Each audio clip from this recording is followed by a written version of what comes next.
কংক্ৰিটৰ গুৱাহাটীত পাহাৰৰ শীৰ্ষত এটা শতিকা প্ৰাচীন পুখুৰীৰ ইতিহাস। প্ৰবাদ অনুসৰি বিশ্বামিত্ৰ মুনি আৰু মেনকাৰ কন্যা শকুন্তলাক যেতিয়া মেনকাই মৰ্তত এৰি থৈ স্বৰ্গলৈ গুচি গৈছিল, তেতিয়া সেই কণমানি কন্যাক তুলি তালি ডাঙৰ দীঘল কৰিছিল কম্ব মুনিয়ে। এই পাহাৰৰ নামনিতে কম্ব মুনিৰ এখন আশ্ৰম আছে বুলি প্ৰবাদ আছে। সেয়ে বৰ্তমানেও এই অঞ্চলটো তেওঁৰ নামানুসাৰে কণৱাচল বুলি জনাজাত। শতিকা প্ৰাচীন এটা পুখুৰী, তাকো গুৱাহাটী হেন কংক্ৰিটৰ মহানগৰীত। তাতোকৈ ডাঙৰ কথা, পুখুৰীটো আছে সুউচ্চ পাহাৰৰ ওপৰত। আচৰিত যেন লাগিলেও এইটোৱেই সঁচা। নাম শকুন্তলা পুখুৰী।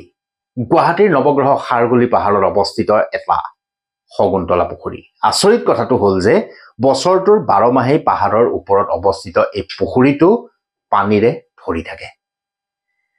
কিন্তু বৰ্তমান এই পুখুৰীটোৰ প্ৰতি যেন কাৰোৱে সদিচ্ছা নাই। দুখজনক কথাটো এইটোৱেই যে বুৰঞ্জীত নাম থকা এই পুখুৰীৰ এতিয়া জৰাজীৰ্ণ অৱস্থা। 2008 চনতে পুখুৰীটোৰ পাৰত এখন উদ্যান নিৰ্মাণ হৈছিল যদিও বৰ্তমান সেয়াও পৰিত্যক্ত অৱস্থাত। চৰকাৰ তথা প্ৰশাসনৰ কাণসাৰ নাই ঐতিহ্যমণ্ডিত এই পুখুৰীৰ প্ৰতি। প্ৰবাদ অনুসৰি বিশ্বামিত্ৰ মুনি আৰু মেনকাৰ কন্যা শকুন্তলাক যেতিয়া মেনকাই মৰ্তত এৰি থৈ গৈছিল, স্বৰ্গলৈ গুচি গৈছিল, তেতিয়া এই কণমানি কন্যাক তুলি তালি ডাঙৰ দীঘল কৰিছিল কম্ব মুনিয়ে। আকৌ কৈছো, এই পাহাৰৰ নামনিতে কম্ব মুনিৰ এখন আশ্ৰম আছিল বুলি প্ৰবাদ আছে। সেয়ে বৰ্তমানেও এই অঞ্চলটো তেওঁৰ নামানুসাৰে কৰ্ণাচল বুলি জনাজাত। পাহাৰখনৰ নান্দনিক দৃশ্য অতিকৈ মনোৰম। পাহাৰৰ ওপৰৰ এই পুখুৰীটোৱে ইয়াৰ সৌন্দৰ্য দুগুণে বঢ়াই তুলিছে। কোৱা হয় এই পুখুৰীটোতে হেনো শকুন্তলাই গা ধুইছিল। সেয়ে শকুন্তলাৰ নামানুসাৰে পুখুৰীটোৰ নাম শকুন্তলা পুখুৰী হৈছে।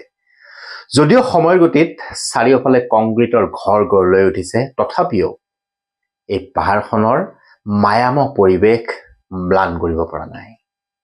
কোৱা হয় এই শকুন্তলা পুখুৰীটোত হেনো আগতে 7টা কুঁৱা আছিল। বৰ্তমান 3টাহে কুঁৱা দৃশ্যমান অৱস্থাত আছে। আদিতে এক বৃহৎ এলেকাৰ এই পুখুৰীটোৰ চাৰিওফালে এতিয়া মানুহৰ বসতি বাঢ়ি পুখুৰীটো পুতি পেলোৱাত ইয়াৰ নামমাত্ৰ অস্তিত্বহে ৰৈছেগে। স্থানীয় উন্নয়ন সমিতিখনে বৰ্তমান ইয়াৰ চোৱা চিতা কৰি আছে যদিও চৰকাৰ প্ৰশাসনে জনোৱা নাই কোনো ধৰণৰ সঁহাৰি। মেটেকা ঘন জংঘলেৰে আৱৰি ধৰিছে শতিকা প্ৰাচীন শকুন্তলা এই পুখুৰীটো। পৰৱৰ্তী ভিডিঅ' মই আকৌ লৈ আহিম নিজৰাপাৰ। গুৱাহাটীত নিজৰাপাৰ বুলিও এটা অঞ্চল আছে, য'ত নেকি আমাৰ মহান পুৰুষ ডক্টৰ ভূপেন হাজৰিকাৰ জন্মস্থান। সেই নিজৰাপাৰ নামটো কেনেকৈ হ'ল সেই লৈ মই এটা ভিডিঅ' অহাবাৰ আপোনালোকলৈ প্ৰস্তুত কৰিম। আজিলৈ আহোঁ, ধন্যবাদ।